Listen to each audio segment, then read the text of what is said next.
Welcome to what must be episode 2 of Life Lessons from the Back of a Horse Truck. Today I want to start by asking you some questions that might just be a little bit hard hitting. Do you ever get into, say, a warm-up with lots of other good riders and you look around and you go, oh wow, I don't deserve to be here? Maybe you get a compliment about your riding and your reply is, yes, that's because my horse is amazing. Maybe, and this is a big one, and this is most of us, you feel like you're never something enough. You're never good enough, you're never talented enough, you're never brave enough, pretty enough, rich enough, something enough.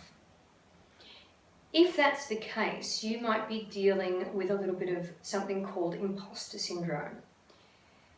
Imposter syndrome can have some big impacts on our lives, and it does affect so many people. I'm one of them. Imposter syndrome is this feeling, this kind of awful visceral feeling that just one day someone's going to tap you on the shoulder and say, we know about you. We know about your real self, and that's no good. So, it affects so many people. So let's have a little look and see how this might be cropping up in your life. All right, so the problems with imposter syndrome is compliments don't stick. So your loved ones will tell you how wonderful you are. Your riding instructor will tell you how much progress you've made. And somehow you can just never make that sit right within you because it doesn't actually fit with your own beliefs about yourself. Conversely, negatives really do stick.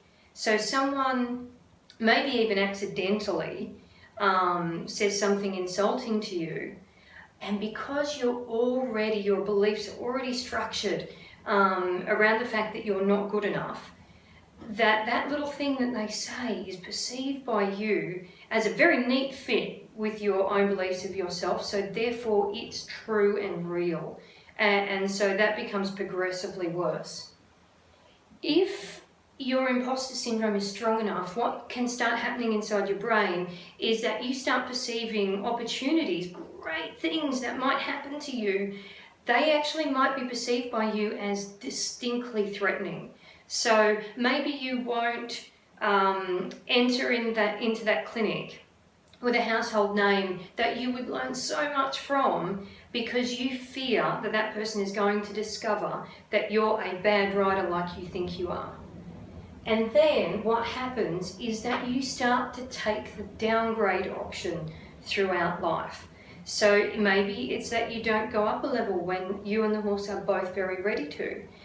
Maybe you don't take that job promotion that will, that'll give you so much more income because maybe that will, bring you a step closer to being found out.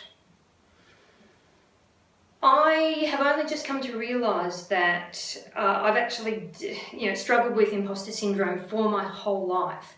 That as a kid I had, and I think all kids do, I had lots of sort of very deep and meaningful friendships, but usually only one at a time. And, one would come to an organic end and another one would start up.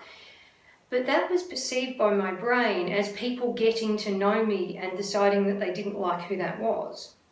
So now, even though I've been with my husband for 17 years, some part of me waits for the day where he wakes up and decides that I'm not the person that he thought I was. Logically, and none of these beliefs will be logical. Logically, you would think that, some point of the 17 years he probably would have done that if it's likely to happen. But yeah, I still deal with that kind of feeling cropping up for me. So, how do I fix it? How do you fix it? Well, exactly what I just did. You can get out of that shadow. Now, all of this imposter syndrome stuff fits into a bigger category called shame. And shame will kind of cast a shadow on your life or a shadow on your soul. The only way to get rid of a shadow is to shine a light on it. You can't complain about it, you can't work your way out of it, no level of education will get you out of it. What you do is you very honestly shine a light on it, just like I just did. And the light then casts out the shadow. So the more honest we are and the more light we can shine on it, the closer we get to imposter syndrome losing its grip on us and our life choices. So, if you think that you might have a little bit of imposter syndrome, here's what I'd like to tell you. The fact that you're still sitting here means that that part of you that you want to keep hidden and that you're very scared about, I just spoke to that part of you. And I want you to know that I saw her and she's awesome. There will be so many people in your life, and I'm one of them, who want to, who adore that part of you and want to get to know her better and want to hear her story. So, shine a light on that. Hit me up with a message if you would like a bit more information on the brain science of how that works. Hit me up if you want to help you shine a light on that stuff. Hit me up if you want to know how Super Clinic or a Mojo Call could actually help you with this stuff. So yeah, I would really love to get to know that part of you better.